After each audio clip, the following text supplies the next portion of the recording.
ان کا گھر کا بایو ڈاٹا آپ نکالیں گے تو پتہ چلے گا ان کے والدین گالیاں دیتے ہیں. اگر آپ چاہتے ہیں اپنے معاشرے کے اندر کہ ہمارے بچے زبانوں سے گالیاں نہ نکالیں تو پہلے والدین کو سدھرنا ہوگا. لڑائی جھگڑے ہمارے بچے گلیوں میں نہ کریں تو پہلے والدین کو سدھرنا ہوگا کہ گھر میں لڑائی جھگڑے نہ کریں, اونچی آواز میں بات نہ کریں. یہاں تک کہ ہمارے بزرگوں نے تو تربیت بچوں کی کیسی کرنی اس کی بھی نشاندہی فرمائی ہے. مجھے بڑی ایک پیاری بات لگی ہے. میں نے چونکہ بزرگوں کی خوب جوتیاں اٹھائی ہیں, حضور مفتی اعظم راجستھان رحمۃ اللہ تعالی علیہ, ان کے شہزادے حاجی معین صاحب سب جانتے ہیں آپ حضرات کیونکہ آپ لوگ ان سے قریب رہے ہیں. حضرت مفتی صاحب قبلہ رحمۃ اللہ تعالی علیہ جب بھی اپنے بچے کو بلاتے, اپنے بیٹے کو بلاتے تو کہتے ہیں حاجی صاحب کو بلا کر کے لاؤ. سبحان اللہ. کیا کہتے ہیں؟ حاجی صاحب کو بلا کر کے لاؤ. اب ظاہر بات ہے ہم اتنا ادب سے کوئی کہہ پائیں گے؟ ظاہر بات ہم کہتے ہیں کہ جاؤ معین کو بلا لاؤ. یہی ہوتا نا ہمارا بیٹا, بھائی ہمارا حق بنتا ہے کہ ہم یہ کہہ سکیں کہ ہمارے بیٹے کو بلا کے لاؤ, معین کو بلا کے لاؤ. لیکن جملہ بھی ادب کا کہ حاجی صاحب کو بلا کے لاؤ, حاجی صاحب کو بلا کے لاؤ. حاجی معین صاحب کہاں ہیں؟ یہ جملے ہوتے تھے مفتی صاحب کے. تو کسی نے پوچھا حضور وہ تو آپ کے شہزادے ہیں, چھوٹے ہیں, پھر آپ ادب کا جملہ استعمال کرتے ہیں. تو آپ فرماتے کہ آج جب میں اپنے بچے کو ادب سے پکاروں گا تو زمانہ میرے بچے کو ادب سے پکارے گا. سبحان اللہ, کیا بات ہے. یہ کیا تربیت کیا ہے کہ میں اگر اپنے بچے کو ادب سے پکاروں گا تو میرے بچے کو زمانے والے ادب سے پکاریں گے. ورنہ معلوم چلا باپ ہی اسے پکار رہا ہے, اے کلوے ادھر آ, تو گلی کے اندر سب جو ظاہر بات ہے محلے والے کلوہ پکاریں گے اسے. یہی ہوگا نا. نام کہاں سے بگڑتا ہے؟ گھر سے بگڑتا ہے. بچے کی عزت کہاں سے خراب ہوتی ہے؟ گھر سے ہوتی ہے. پہلے گھر والے اس کو طرح طرح سے اس کو مطلب یہ دیکھ لیجئے کہ اس کے نام کو بگاڑا کرتے ہیں, تب جا کر کے معاشرے کے اندر اس کا نام بگڑتا ہے. اور اس کے بعد ایک تربیت کا اصول آپ سمجھ لیں, فرمایا کہ اپنے بچے کو گنہگار مت بناؤ. والدین کی ذمہ داری کیا ہے؟ اپنے بچے کو گنہگار مت بناؤ. کیوں کہ جب کوئی گنہگار ہوتا ہے تو اس کا دل سیاہ ہو جاتا ہے. سننا غور سے, اس کا دل, جب کوئی بھی بندہ گناہ کا کام کرتا ہے, جب وہ گنہگار ہوتا ہے, فرماتے ہیں کہ جب بھی ایک غلط کام کوئی کرتا ہے, یہ حدیث پاک کا مفہوم ہے کہ کوئی بھی غلط کام بندہ کرتا ہے تو اللہ تعالیٰ اس کے دل پر ایک ڈاٹ بلیک کلر کا ڈال دیتا ہے. ایک ڈاٹ, پھر ایک غلط کام کیا, ایک ڈاٹ, ایک غلط کام کیا, ایک ڈاٹ. اس طریقے سے سارے ڈاٹ دل پہ جب لگ جاتے ہیں تو پورا دل اس کا سیاہ ہو جاتا ہے. یہ مفہوم میں آپ کو سمجھا رہا ہوں. پورا دل اس کا سیاہ ہو جاتا ہے. اب جب بندے کا دل سیاہ ہو جاتا ہے تو پھر اس کو اچھی باتیں سمجھ میں نہیں آتی, نصیحت کی باتیں وہ قبول نہیں کرتا, وہ اپنے والدین کا ادب نہیں کرتا, پھر وہ اپنے والدین کو ستائے گا, پریشانیوں کا سبب بنے گا, اپنے والدین کی عزتوں کو وہ اڑاتا ہوا پورے شہر کے اندر بدنام کرتا ہوا نظر آئے گا. اب یہ تربیت کیسی؟ کہا کہ بچپنے کے اندر ہی اس چیز کا تم خیال رکھو کہ اپنے بچے کو گنہگار مت بناؤ. اب ظاہر بات ہے کہ ہم اور آپ پریشان ہو جاتے ہیں کہ بچوں کو ہم کیسے گنہگار بنا رہے ہیں. تو اب انہوں نے بتایا, یہ اہل تصوف بتاتے ہیں کہ جب بھی آپ اپنے بچے کو, غور کیجئے گا, جملہ میرا آپ لکھ لیجئے گا, نوٹ کیجئے گا, بڑی خاص بات میں عرض کرنے لگا ہوں آپ کو. فرماتے ہیں کہ اپنے بچے کو جب کسی بھی کام کے لیے حکم کرو تو جملہ آپ کا حاکمانہ نہ ہو بلکہ استفہامیہ جملہ ہو, یعنی سوال کرنے کے انداز میں کوئی کام کہیں. اب میں اس کو اور آسان کروں. مثال کے طور پر آپ اپنے بچے سے پانی منگوانا چاہتے ہیں تو آپ کیا کہیں گے؟ جیسے مثال کے طور پر مستقیم صاحب ہیں, یہ ہمارے بچے کے برابر ہی ہیں, سمجھ رہے؟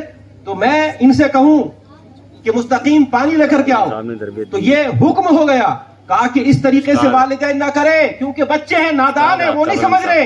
ہو سکتا ہے بچہ کہہ دے کہ میں پانی نہیں لا رہا, بچہ ہو سکتا ہے کہ بھاگ جائے وہ گھر سے, مطلب کھیلنے کے لیے نکل جائے, آپ کو پانی لا کر نہ دے. تو آپ نے چونکہ بچے کو حکم دیا اور بچے نے آپ کے حکم کی عدولی کی, آپ کے حکم پر عمل نہیں کیا, تو بچہ اس وجہ سے گنہگار ہو گیا. آپ اپنے بچے کو گنہگار کیوں بناتے ہو؟ تو پھر طریقہ کیا ہوگا, مانگنے کا طریقہ کیا ہوگا؟ ہمیں بچے سے پانی مانگنا ہے تو آپ یہ کہیں کہ مستقیم صاحب پانی پلا سکتے ہیں کیا؟ جملہ کیا ہے, کیا ہے؟ غور کرنے والی بات ہے کہ پانی پلا سکتے ہیں کیا؟ اب ان کی مرضی ہوئی, اگر پلا دیا تو سبحان اللہ, نہیں پلایا تو بھی سبحان اللہ. تو اب گنہگار نہیں ہوئے, ان کی مرضی پر ڈال دیا آپ نے. تو کہا کہ بچوں کی تربیت آپ ایسے کرو کہ ایک ایک جملے میں بچوں کو گنہگار نہ بناؤ, کیونکہ آج اگر ہمارا معاشرہ اگر اس بے رہروی کا شکار ہے تو اس کے پیچھے کہیں نہ کہیں والدین کی عدم تربیت کا نتیجہ ہوتی ہے. اور خاص طور سے جو ایسی مجالس سجائی گئیں میں تو کہتا ہوں کہ ایسی مجلسیں ہر محلے کے اندر ہونی چاہیے، اور مبارکبادی کے قابل ہیں حضرت مولانا صوبدار صاحب اور قاری مستقیم صاحب اور پوری غوثیہ کمیٹی، اور جو محلے کے جو عقیدت مند لوگ ہیں، جو دینی تعلیم اور دنیاوی تعلیم کے تعلق سے فکر مند رہتے ہیں، سب کے سب لائق مبارکباد ہیں کہ انہوں نے ایسا بڑا کام کیا ہے کہ بچے آج جیسا بھی ہے ٹوٹا پھوٹا آ کر کے کم سے کم اسٹیج پر آ کر کے 2 لفظ یا 2 منٹ ٹھہرے تو صحیح. یہ ان کا اسٹیج پر آ جانا یہی بہت بڑا کمال ہے. لوگوں کے سامنے آ جانا یہی بڑا کمال ہے. چاہے جائے کہ وہ کچھ اپنی لب کشائی کریں. الحمدللہ بچیوں کو دیکھیں تو باپردہ، بچوں کے اندر دیکھیں تو یہ تہذیب، یہ کب آئے گا؟ ظاہر بات ہے کہ یہ جبھی آئے گا کہ جب دینی تعلیم کے سائے میں ہمارے بچے آئیں گے، اور ہم دینی تعلیم کے تعلق سے اپنے آپ کی ذمہ داری ہم سنبھالیں گے کہ ہماری ذمہ داری کیا ہے، کہ دنیاوی تعلیم ہمیں کتنی حاصل کروانی. لوگ کہہ دیتے ہیں کہ ارے یار ہمارا بچہ پڑھ لے گا تو یار نوکری تو ملتی نہیں ہے. تو یہ ذہن سے آپ نکال دیجئے، اللہ تعالیٰ نے پیدا کیا ہے، رزق دینے والا وہ ہے. رزق دینے والا کوئی حاکم نہیں ہے، حکومت کے کارندے نہیں ہیں، بلکہ حقیقی رزق دینے والا اللہ ہے، خلاق ہے. جس نے ہمیں پیدا کیا ہے وہی ہمیں رزق دے گا. بندہ دنیا میں نہیں آتا، اس سے پہلے بندے کا رزق اس دنیا میں اللہ تعالیٰ نازل فرما دیتا ہے. اس چیز پر آپ ایمان رکھیں. بس یہ اپنے ذہن کے اندر بات بٹھائے کہ ہمیں علم حاصل کرنا ہے، اور اتنا حاصل کرنا ہے، اتنا حاصل کرنا ہے کہ جتنا میرے نبی نے ارشاد فرمایا کہ جہاں تک ہو سکے علم حاصل کرتے رہو.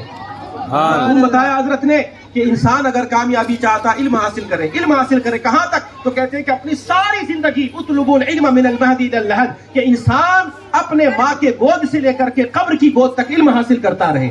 آپ کیا سمجھتے ہیں کہ علم حاصل کرنے کی زندگی 40 سال میں ختم ہو جاتی ہے، 50 سال میں ختم ہو جاتی؟ نہیں، میرے نبی نے قانون بتایا ہے کہ ماں کی گود سے لے کر کے قبر کی گود تک انسان تعلیم حاصل کرے.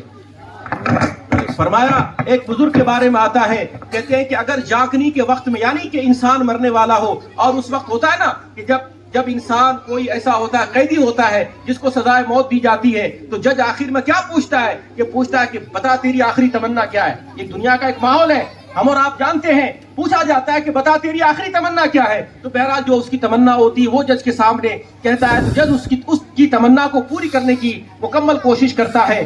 تو اب یہ بزرگ فرماتے ہیں کہ اگر موت سے پہلے اگر رب تعالیٰ مجھ سے پوچھ لے کہ بتا تیری آخری تمنا کیا ہے، بس تیرے پاس چند لمحات ہیں، تو کیا کرنا چاہتا ہے؟ تو وہ فرماتے ہیں کہ میں اس وقت نہ نماز پڑھوں گا، نہ میں اس وقت کوئی دوسرے اذکار کروں گا، بلکہ میں کہوں گا کہ باری تعالیٰ مجھے پڑھنے کی سعادت نصیب فرما دے. سبحان اللہ. وجہ کیا ہے؟ کیوں پڑھنے کی وجہ کیا ہے؟ فرماتے ہیں کہ جب کوئی بندہ دینی تعلیم کے اندر مستغرق ہو جاتا ہے، پڑھنے کے لیے چلتا ہے، اللہ اکبر، تو فرماتے ہیں کہ یہ جو اللہ کے نورانی رحمت کے فرشتے ہیں، یہ اس پڑھنے والے کے پاؤں کے نیچے اپنے نورانی پروں کو بچھا دیا کرتے ہیں. سبحان اللہ. نعرہ تکبیر، نعرہ رسالت، نعرہ رسالت. ماشاءاللہ، بہت اچھے. سبحان اللہ. دینی تعلیم کو بہت ہلکا ہم آنکھتے ہیں، بہت ہلکا آنکھتے ہیں. اسی لیے آپ خاموشی سے تبرک بھی لیتے رہیں، بات بھی سنیں. میں بس اپنی آخری بات میں عرض کر کے اپنی بات مکمل کرتا ہوں. تو یہ ہے کہ ادب بھی کریں اور اپنے بچوں کا